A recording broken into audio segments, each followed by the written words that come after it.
ஆவியின் பட்டயம் இது கிறிஸ்துவின் வசனம். ஆவியின் பட்டயம் கிறிஸ்துவின் வசனம் நித்திய ராஜ்ய புது வாழ்வு வழங்கும். ஆவியின் பட்டயம் நித்திய ராஜ்ய புது வாழ்வு வழங்கும். ஆவியின் பட்டயம். Welcome to EKN Bible school.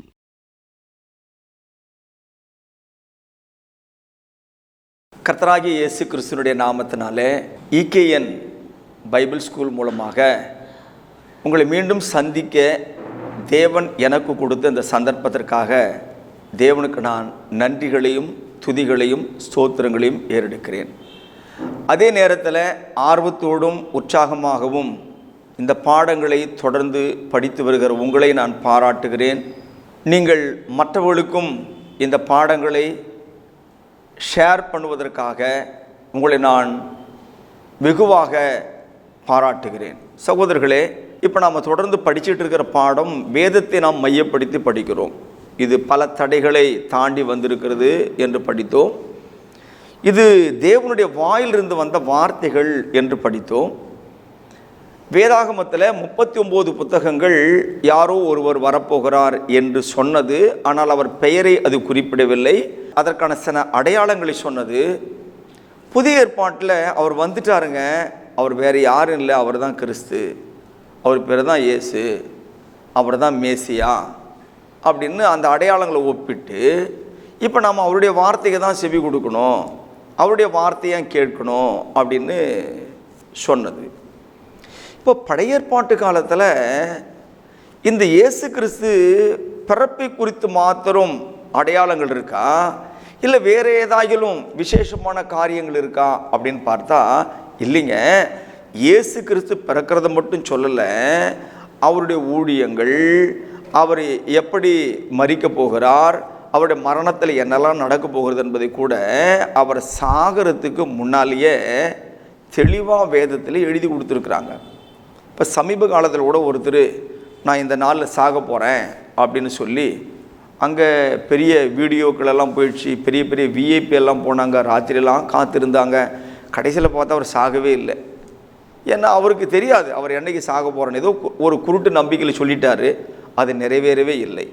ஆனால் இயேசு பிறப்பதற்கு முன்பதாகவே அவருடைய மரணத்தை குறித்து பழைய ஏற்பாட்டு தீர்க்கதரிசிகள் தெளிவாக சொல்லியிருக்கிறார்கள். அதை எவ்வளவு வேகமாய் அல்லது எவ்வளவு விளங்கும்படி சொல்ல முடியுமோ அந்த அளவுக்கு நான் விளக்கி கொடுக்க ஆயத்தமாக இருக்கிறேன். உங்கள் வேதத்தை பக்கத்தில் வைத்துக் கொள்ளுங்கள், உங்களுக்கான பேனாவையும் உங்களுடைய நோட்டையும் எடுத்துக்கொள்ளுங்கள். முதலாவது நாம் சங்கீத புத்தகத்தின் 41ஆம் சங்கீதம் 9ஆம் வாக்கியத்தை நாம் வாசிக்கலாம். என் பிராண சிநேகிதனும் நான் நம்பினவனும் என் அப்பம் புசித்தவனமாகிய மனுஷனும் என் மேல் தன் குதிங்காலை தூக்கினான். அதாவது இந்த தீர்க்க தரிசனத்தை தாவீது எழுதுகிறான். தன்னுடைய சிநேகிதன் தன்னை காட்டி கொடுப்பான். அதாவது யார் வரப்போகிறாரோ அவருடைய சிநேகிதன் அவரை காட்டி கொடுப்பான் என்பதாக எழுதியிருக்கிறார். இது சொல்லப்பட்ட காலம் தாவீதின் காலம் கிமு 1000. இது நடந்ததா அப்படின்னு பார்த்தா யோவான் எழுதின சுவிசேஷத்தில் 13வது அதிகாரம் 18வது வேத வாக்கியத்தை வாசிக்கிறேன், கவனிங்க. உங்கள் எல்லாரையும் குறித்து நான் பேசவில்லை, நான் தெரிந்து கொண்டவர்களை அறிவேன், ஆகிலும் வேத வாக்கியம் நிறைவேறத்தக்கதாக என்னுடனே அப்பம் புசிக்கிறவன் என்மேல் தன் குதிகாலை தூக்கினான். எவ்வளவு அழகுங்க! இதனால தான் பைபிள் பக்கம் திரும்புங்கன்னு சொல்கிறோம்.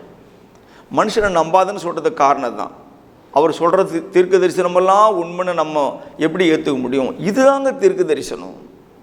எவ்வளவு தெளிவாக இயேசு கிறிஸ்து மேற்கோள் காட்டுகிற பாருங்க. வேத வாக்கியங்கள் நிறைவேறும்படியாக அவன் தன் குதிகாலை, யாரு?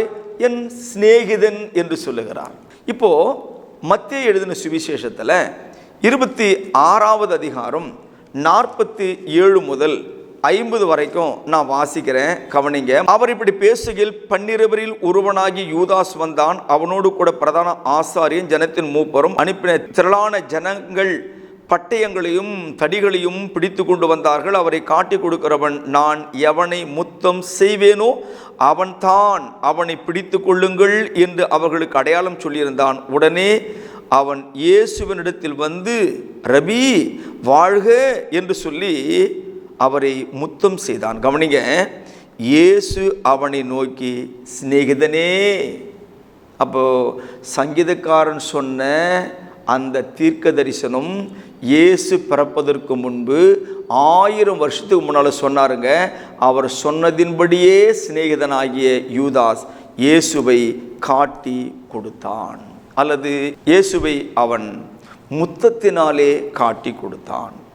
சகரியா தீர்க்கதரிசன புஸ்தகத்தில் 11வது அதிகாரம் 12, 13 ஆகிய வசனத்தை வாசிக்கிறேன், கவனிங்க. உங்கள் பார்வைக்கு நன்றாய் கண்டால் என் கூலியை தாருங்கள், இல்லாவிட்டால் இருக்கட்டும் என்று அவர்களோடு சொன்னேன். அப்பொழுது எனக்கு கூலியாக 30 வெள்ளிக்காசை நிறுத்தார்கள். கர்த்தர் என்னை நோக்கி, அதை குயவனிடத்தில் எரிந்துவிடு என்றார். இதுவே நான் அவர்களால் மதிக்கப்பட்ட மேன்மையான மதிப்பு. நான் அந்த 30 வெள்ளிக்காசை எடுத்து அவைகளை குயவனுக்கென்று கர்த்தருடைய ஆலயத்தில் எரிந்து விட்டேன். இது உங்களுக்கு ஞாபகம் வருதுங்களா? நம்முடைய புதிய ஏற்பாட்டில் இந்த அடையாளம் நிறைவேறிச்சான்னு பாருங்களேன். உங்களுடைய வேதாகமத்தை மத்தேயு 26வது அதிகாரம் 15வது வசனத்துக்கு புரட்டி கொள்ளுங்கள். மத்தேயு 26ஆம் அதிகாரம் 15ஆம் வசனத்தில் என்ன சொல்றாரு? நான் அவரை உங்களுக்கு காட்டி கொடுக்கிறேன், நீங்கள் எனக்கு என்ன கொடுக்கிறீர்கள் என்றான். அவர்கள் அவனுக்கு 30 வெள்ளிக்காசு கொடுக்குறோன்னு சொன்னாங்க. இது தற்செயலாக நடந்த காரியம் அல்ல, இது தீர்க்க தரிசனத்தின் நிறைவேற்றம். இது என்னங்க? தீர்க்க தரிசனத்தின் நிறைவேற்றம் என்பதை புரிந்து கொள்ளுங்கள். 27ஆம் அதிகாரம் மத்தேயுல 3வது வசனத்திலிருந்து நீங்கள் படிப்பீங்க அப்படின்னா, அவன் தன்னை வந்து குற்றவாளி என்று யூதாஸ் தெரிஞ்சுக்கிட்டான். ஐயோ, குற்றமில்லாத காட்டி கொடுத்துட்டுமே, இது பெரிய பாதகமாச்சே அப்படின்னு தெரிந்து மறுபடியும் அந்த 30 வெள்ளிக்காசை கொண்டு வந்து அவங்கள்ட்ட கொடுத்தான். ஐயா, நான் இயேசுவை தெரியாமல் காட்டி கொடுத்துட்டேன், அவர் குற்றவாளி இல்லை, அவர் தப்பு பண்ணலை, இந்த காசை நீங்கள் வச்சுக்கங்க, அவர் விடுதலை ஆக்கிங்கன்னு சொன்னான். அப்போ அவங்க சொன்னாங்க, டே அது ஊம்பாடியா, எங்களுக்கு உனக்கு என்ன, அதனால் இதை நாங்கள் திரும்ப வாங்க மாட்டோம் அப்படின்னு சொல்லும்போது, அந்த பணத்தை 5ஆம் வசனம் வாசிக்கிறேன். அப்பொழுது அவன் அந்த வெள்ளிக்காசை தேவாலயத்திலே எரிந்து விட்டு புறப்பட்டு போய் நாண்டு கொண்டு செத்துட்டான். 7ஆம் வசனத்தின்படி அந்நியரை அடக்கம் பண்ணுவதற்கு குயவனுடைய நிலத்தை அதனாலே கொண்டார்கள். பழைய ஏற்பாட்டு காலத்தில் சகரியா சொன்ன அடையாளம், யாரோ ஒருவர் வரப்போகிறார் என்ற அடையாளம் அப்படியே நிறைவேறினதா என்றால் நிறைவேறினது. ஏன் அப்படின்னா, இது தேவனுடைய வார்த்தை. இது தவிர தேவ வார்த்தை வேற எங்க இருக்கு? ஏன்ட்டு இருக்கான என்கிட்ட கிடையாது. நான் ஒருவேளை தேவனுடைய வார்த்தையை சொல்லணும்னா இதை தான் படித்து காட்டணும், எனக்கு வேற வார்த்தைகள் தெரியாது என்று ஒவ்வொரு ஊழியக்காரனும் வேதத்தை மாத்திரம் சரியாக போதித்தால், சகோதரர்களே சகோதரிகளே, எத்தனை ஒரு அற்புதமான ஒரு ஆச்சரியம் இருக்கும் அப்படின்னு யோசித்து பாருங்க. இயேசு கிறிஸ்து ஒரு ஆடு மாதிரி அமைதியாக இருப்பார். அவரை விசாரிப்பாங்க, ஆனால் எதுக்கும் அவர் பதில் சொல்ல மாட்டார் அப்படின்னு இயேசு கிறிஸ்து பிறக்கிறதுக்கு முன்னால் ஒரு 700-800 ஆண்டுகளில் வாழ்ந்த ஏசையா சொல்கிறாருங்க. நான் வாசிக்கிறேன், அந்த வசனத்தை கொஞ்சம் கவனிங்க. ஏசையா என்கிற தீர்க்கதரிசன புத்தகம் 53வது அதிகாரத்தினுடைய 7வது வசனத்துக்கு உங்கள் வேதாகமத்தை புரட்டி கொள்ளுங்கள். 53ஆம் அதிகாரம் 7ஆம் வசனம். அவர் நெருக்கப்பட்டும் ஒடுக்கப்பட்டும் இருந்தார், ஆனாலும் தம்முடைய வாயை அவர் திறக்கவில்லை. கவனிங்க, அடிக்கப்படும்படி கொண்டு போகப்படுகிற ஒரு ஆட்டுக்குட்டியை போலவும், தன்னை மயிர் கத்திரிக்கிறவனுக்கு முன்பாக சத்தமிடாதிருக்கிற ஆட்டை போலவும் அவர் தம்முடைய வாயை திறவாது இருந்தார். எவ்வளவு ஆச்சரியமான வார்த்தைகள்! அதுதான் தேவனுடைய வார்த்தை, அதுதான் வேதாகமம். ஏசாயா சொன்னாருங்க, அது அப்படியே நிறைவேறினது. மத்தேயு 27வது அதிகாரத்துக்கு உங்களுடைய வேதாகமத்தை நீங்கள் மறுபடியும் திருப்புங்க. 12வது வசனத்திலிருந்து 14 வரைக்கும் நான் வாசிக்கிறேன். 27ஆம் அதிகாரம் 12லிருந்து 14 வரைக்கும் கவனிங்க. பிரதான ஆசாரியரும் மூப்பரும் அவர் மேல் குற்றம் சாட்டுகையில் அவர் மாறுத்தரம் ஒன்றும் சொல்லவில்லை. அப்பொழுது பிலாத்து அவரை நோக்கி, இவர்கள் உன்மேல் எத்தனையோ குற்றங்களை சாட்டுகிறார்களே, நீ அவைகளை கேட்கவில்லையா என்றான். அவரோ ஒரு வார்த்தையும் மாறுத்தரமாக சொல்லவில்லை. அதனால் தேசாதிபதி மிகவும் ஆச்சரியப்பட்டான். என்ன மாதிரியான வார்த்தைகள்! அப்படியே நிறைவேறினது. ஒருவர் வருவார் என்றார்களே, அந்த அடையாளம் அவர் வந்துவிட்டார் என்பதை அவருடைய பிறப்பிலே மாத்திரமல்ல, அவருடைய இறப்பிலேயும் அது காண்பிக்கிறது. அதனால தான் வேதாகமும் தேவனுடைய வார்த்தை என்று திரும்ப திரும்ப திரும்ப நான் உங்கள் மனதிலே அதை ஒரு விதையாக விதைத்து அதிலேருந்து பலன்களை தேவன் எதிர்பார்க்கிறார் என்பதை இந்த வேளையில் உங்களுக்கு சொல்லிக்கொள்ள கடமைப்பட்டிருக்கிறேன். அருமையானவர்களே, இயேசுவானவர் காட்டி கொடுக்கப்படுகிற அந்த மரண வேளையிலே மற்றவர்கள் அவரை கேலியும் கிண்டலும் பண்ணுவாங்க அப்படின்னு ஏசாயா 50வது அதிகாரத்தில் 6வது வசனத்தில் சொல்லியிருக்கு. பாருங்க, நான் வாசிக்கிறேன். அடிக்கிறவர்களுக்கு உன் முதுகையும் தாடை மயிரை பிடுங்குகிறவர்களுக்கு என் தாடைகளையும் ஒப்பு கொடுத்தேன். அவமானத்துக்கும் உமிழ்நீருக்கும் என் முகத்தை மறைக்கவில்லை. நம்மளாம் தலை குனிஞ்சிருவோம். இப்போல்லாம் டிவியில் பாருங்களேன், யாரான ஒருத்தர் கைது பண்ணால் கட்சிவில் மூஞ்ச முடிக்கிறாங்க இல்லை, அல்லது எதனா ஒரு துணியை போட்டு முகத்தை மறைத்து கொள்கிற அவமானம், அசிங்கம், என் முகம் வெளியில் தெரிஞ்சிடக்கூடாது அப்படின்னு. ஆனால் ஆண்டவர் இயேசு கிறிஸ்து அப்படி இல்லை. அவன் பண்ண குற்றத்துக்காக தான் கைது பண்ணப்படுறான், அவனே முகத்தை மறைத்து கொள்ளுகிறான். ஆனால் நம்முடைய ஆண்டவர் இயேசு அப்படி கிடையாதுங்க. தன் முகத்தை அவர் உமிழ்நீருக்கு என்ன செய்யலையா, மறைக்கவில்லை என்று சொல்லப்படுகிறது.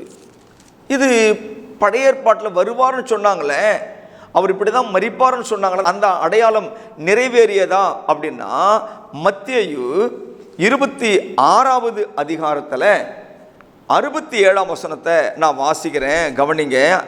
26ஆம் அதிகாரம் 67. அப்பொழுது அவருடைய முகத்தில் துப்பி அவரை குட்டினார்கள். சிலர் அவரை கன்னத்தில் அறைந்தார்கள். 27ஆம் அதிகாரம் 29, 30 வாசிக்கிறேன், கவனிங்க. முள்ளுகளால் ஒரு முடியை பின்னி அவர் சிரசின் மேல் வைத்து அவர் வலது கையில் ஒரு கோலை கொடுத்து அவர் முன்பாக முழங்கார் படியிட்டு, யூதருடைய ராஜாவே வாழ்க என்று அவரை பரியாசம் பண்ணி அவர் மேல் துப்பி அந்த கோலை எடுத்து அவரை சிரத்தில் அடித்தார்கள். சகோதரர்களே, அவர் பாடுகளை நினையுங்கள். இந்த பாடுகள் இப்படித்தான் இருக்கும் என்று ஏசாயா தன் தீர்க்கதரிசன புத்தகத்தில் எழுதினானே, இது மனிதனுடைய வார்த்தை என்று நினைக்கிறீர்களா? ஏசாயா ஒரு மனுஷனா கற்பனை பண்ணி எழுதியிருக்க முடியுமா? இல்லை. என் அன்பு தேவ பிள்ளைகளே, இது தேவனுடைய வார்த்தை, வேதாகமும் தேவனுடைய வார்த்தை. ஏசாயா 51 மனதிலே பதிவு செய்யுங்கள். தேவனுடைய வாயில் இருந்து வந்தது தேவனுடைய வார்த்தைகள், வேத வசனங்கள், உபதேசங்கள், சத்தியங்கள், சட்டங்கள், கட்டளைகள் எல்லாம் அவர் கொடுத்தது. அவர் கொடுத்த சட்டத்தை, அவர் கொடுத்த கட்டளைகளை, அவர் கொடுத்த பிரமாணங்களை இன்றைக்கு இருக்கிற மேதாவிகள், இன்றைக்கு இருக்கக்கூடிய படிப்பாளிகள், அறிவாளிகள் மாற்றி தங்கள் விருப்பத்திற்கு ஏற்றாற் போல அதை வளைத்து விட நினைக்கிறார்கள். அது வளையாது. அதை முடைக்க விட நினைக்கிறார்கள், முடங்காது. இயேசுவானவருடைய வாழ்க்கை குறித்து சொன்ன அத்தனை அடையாளங்களும் இங்கே நடந்து கொண்டிருக்கிறதை நாம் பார்க்கிறோம். அருமையானவர்களே, ஆண்டவராகிய இயேசு கிறிஸ்து கைகளிலும் கால்களிலும் காயங்களோடு கூட அவர் மரிப்பார் என்று சங்கீதக்காரன் தன்னுடைய சங்கீதமான 22:16 பதிவு செய்திருக்கிறார். கவனிக்கலாம். சங்கீதம் 22 ரொம்ப பிரபலியமான ஒரு சங்கீதம், எல்லாரும் பேசக்கூடிய சங்கீதம். இருந்தாலும் மேற்கோள் காடு 16 பாருங்க. நாய்கள் என்னை சூழ்ந்திருக்கிறது, பொல்லாதவளின் கூட்டம் என்னை வளைந்து கொண்டது. கவனிங்க, என் கைகளையும் என் கால்களையும் உருவ குத்தினார்கள். உருவ குத்தினார்கள் என்று சொல்லப்படுகிறது. இது நடந்துச்சா அப்படின்னா 23வது அதிகாரம் 33ஆம் வசனம் என்ன சொல்கிறது?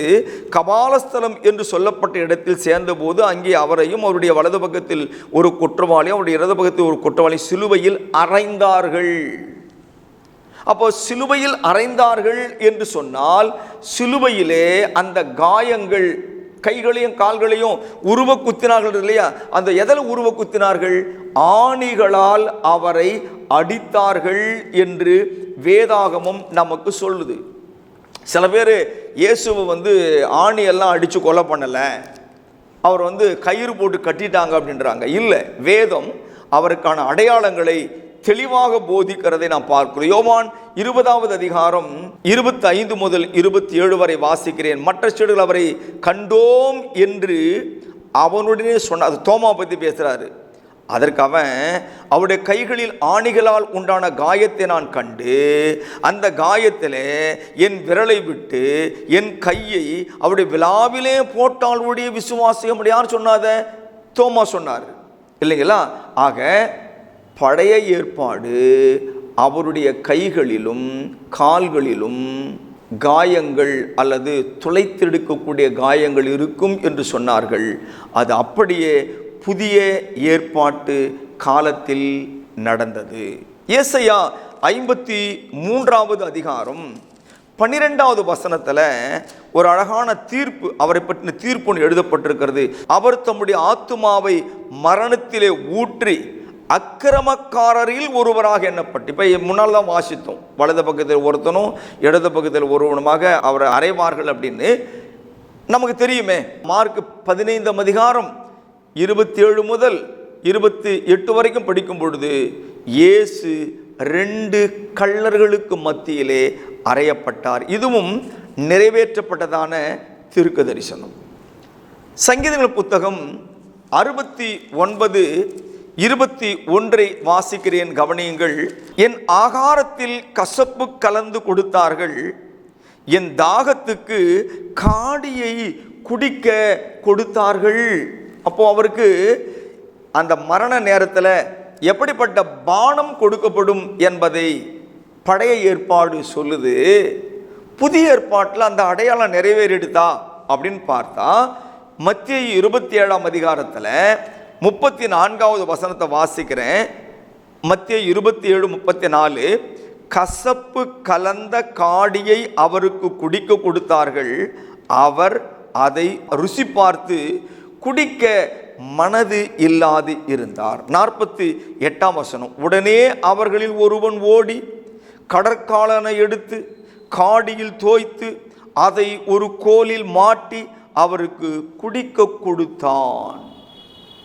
என் அன்பு தேவ பிள்ளைகளே, எந்த அடையாளம் நிறைவேறாமல் போயிடுச்சு? தேவன் சொல்லி எது தவறாக போயிடுத்து? ஒருவர் வரப்போகிறார், ஒருவர் வரப்போகிறார், ஒருவர் வரப்போகிறார், வந்து விட்டார். என்ன அடையாளம்? இதுதான் அடையாளம். ஆமாம், அவர் தான். பழைய ஏற்பாட்டினோட 39 புத்தகங்கள் சொல்லியது அவரைத்தான்.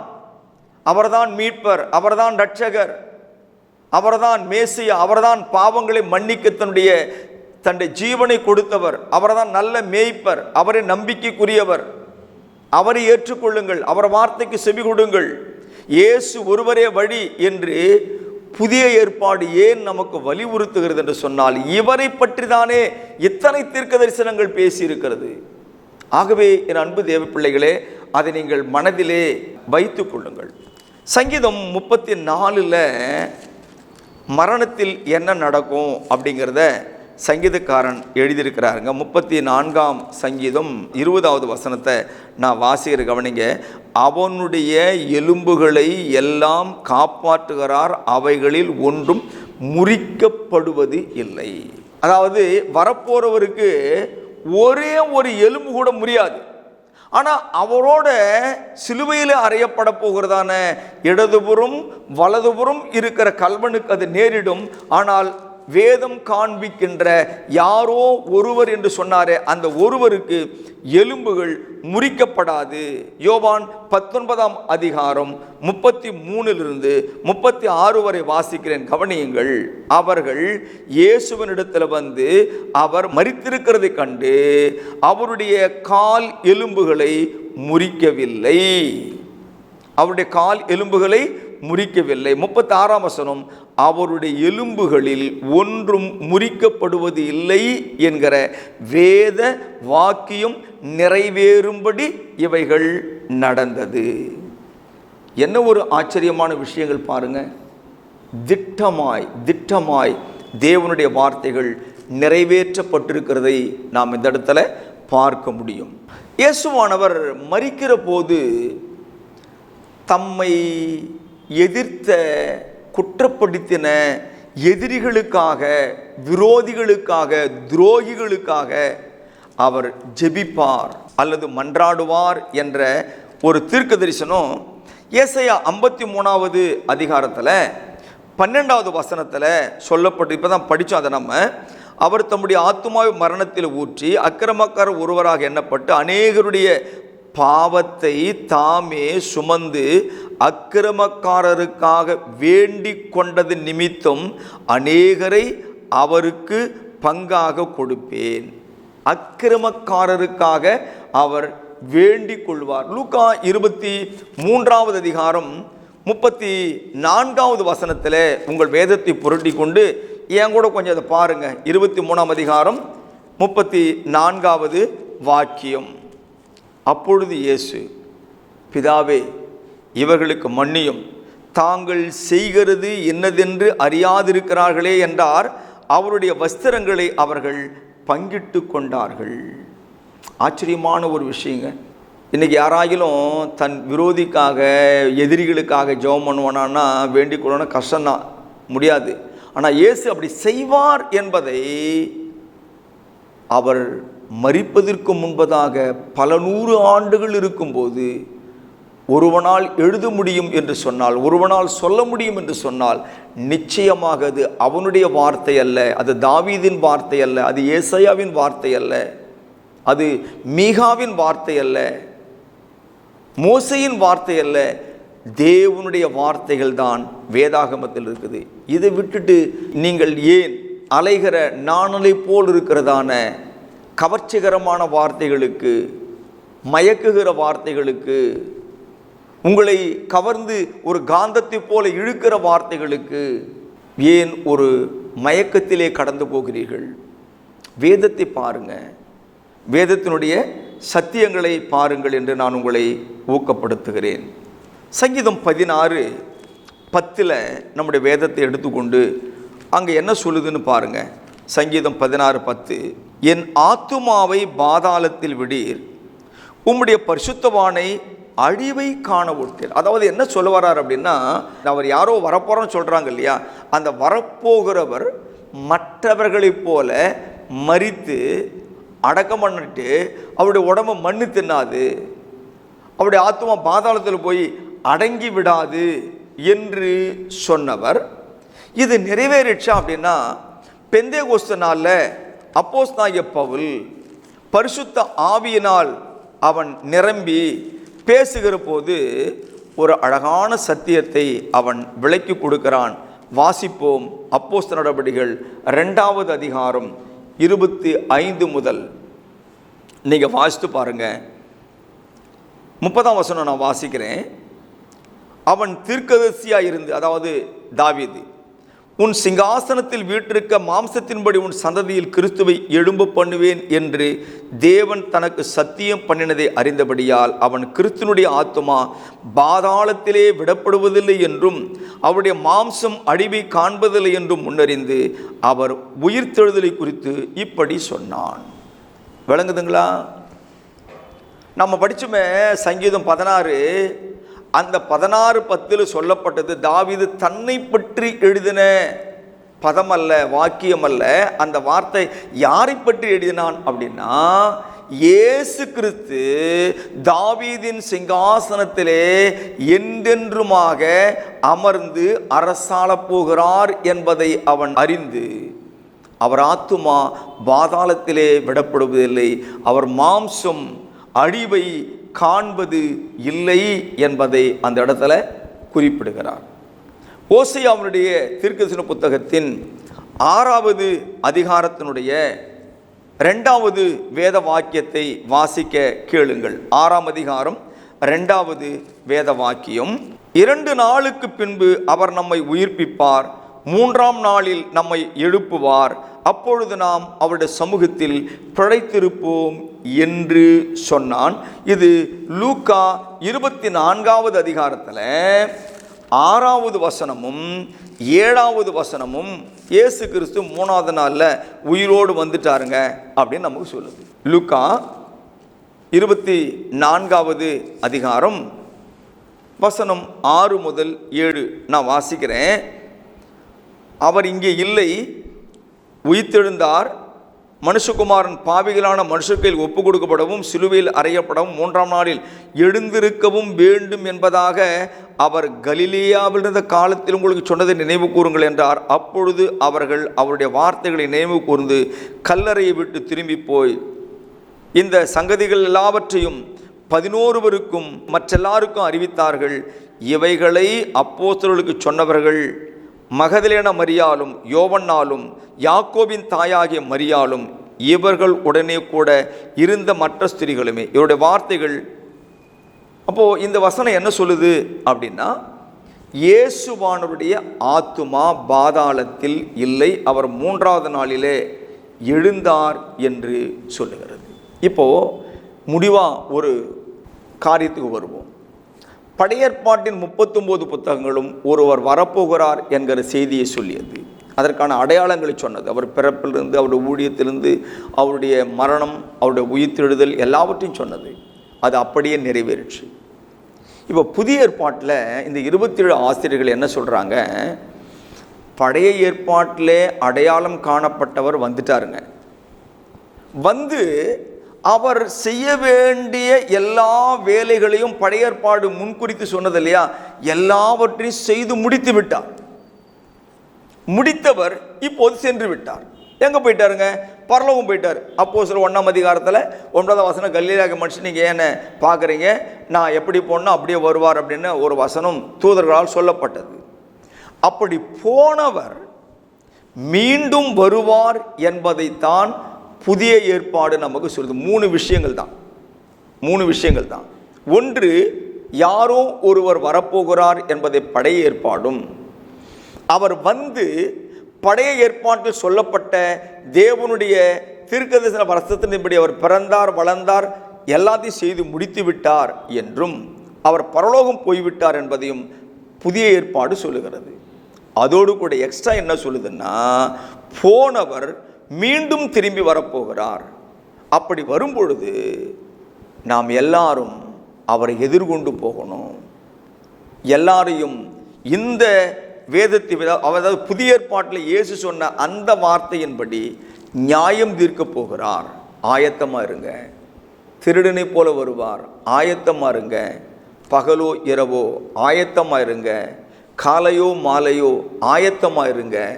எதிர்பாராத நேரத்தில் வருவார். 2 பேர் இயந்திரம் அரைத்து கொண்டிருப்பார்கள், ஒருவன் எடுத்துக்கொள்ளப்படுவான். ஆயத்தமாயிருங்க.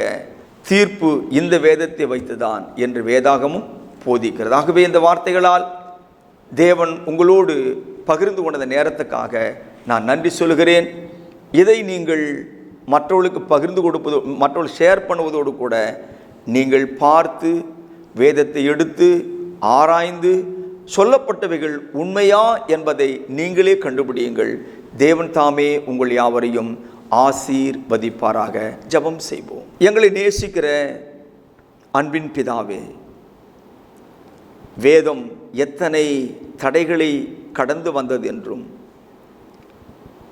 அது எப்படி எங்கள் கையிலே கிடைத்ததென்றும், வேதத்தினுடைய 3 காரியங்கள், யாரோ ஒருவர் வரப்போகிறார் என்று 39 புத்தகத்தில் எழுதப்பட்டது, வந்துவிட்டார் என்பதை 27 புத்தகங்களிலே, அவர் எதை நிறைவேற்ற வேண்டுமோ எல்லாவற்றையும் செய்து முடித்துவிட்டார் என்பதை குறிப்பிடுகிற புதிய ஏற்பாடு மீண்டும் வரப்போகிறார் என்று சொல்லுகிறது.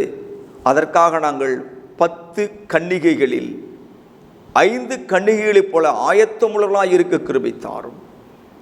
எங்களுடைய பரிசுத்தத்திலே, எங்கள் நீதியிலே, எங்கள் அன்பிலே, எங்கள் பக்தியிலே, எங்கள் விசுவாசத்திலே, எங்கள் கீழ்ப்படிதலிலே நாங்கள் எப்போதும் உமக்கு பிரியமாக இருக்க கிருபை செய்யும். இந்த வார்த்தைகளை கேட்ட, இந்த செய்தியை கவனித்த, இதை மற்றவர்களுக்கு தகப்பனை ஷேர் பண்ணுகிற ஒவ்வொருவர் மேலும் உம்முடைய விசேஷித்த ஆசீர்வாதங்களை ஊற்றும். அவள் தேவைகளை சந்தியும், குறைவெல்லாம் நிறைவாக்கும். EKN பைபிள் ஸ்கூல் மூலமாக இன்னும் அநேகர் ஆசீர்வதிக்கப்பட தகப்பனை தொடர்ந்து இந்த ஊழியத்தை நீரே பலப்படுத்தி தாங்கி பொருளாதார தேவைகளை சந்தித்து உம்முடைய நாமத்தை மகிமைப்படுத்த வேண்டும் என்று இயேசு கிறிஸ்துவின் நாமத்தில் ஜெபிக்கிறோம் எங்கள் நல்ல பிதாவே. ஆமேன். தேவன் தாமே உங்களை யாவரையும் ஆசீர்வதிப்பாராக. ஆமேன். அன்பிற்குரியவர்களே, மேலும் இந்த பாடங்களை எங்களுடைய யூடியூப் சேனலான எட்டர்னல் கிங்டம் நியூ லைஃப் சேனலில் கண்டு தெய்வ ஆசீர்வாதங்களை பெற்று மகிழுங்கள். கிறிஸ்துவின் சபையார் உங்களை வாழ்த்துகிறார்கள்.